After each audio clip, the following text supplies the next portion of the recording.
Kasalukuyan namang inaayos ang nasirang resupply ship ng Pilipinas na Unaiza May 4 matapos pong bombahin nga ng tubig ng China Coast Guard sa Ayungin Shoal. Bukod dyan ay under repair din ho ang Unaiza May 1 na kasama sa resupply mission ito pong Martes. Isinasaayos pa rin naman hanggang ngayon ang Unaiza May 2 na nakabanggaan ng China Coast Guard noong pong Oktubre 2023. Pati na rin ang ML Kalayaan na binomba rin ng tubig ng China noon po namang December 2023. Handa raw ang Philippine Navy na magbigay ng iba pang asset sa AFP Western Command. May nakatakda rin daw silang bilhin ng mga bagong barko at eroplano bilang bahagi ng kanilang modernization program.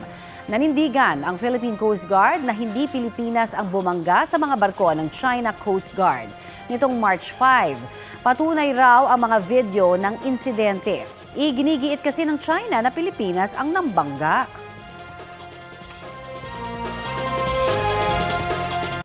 Kapuso, para sa mga maiinit na balita, mag-subscribe sa GMA Integrated News sa YouTube. Sa mga kapuso naman abroad, subaybayan nyo kami sa GMA Pinoy TV at sa www.gmanews.tv.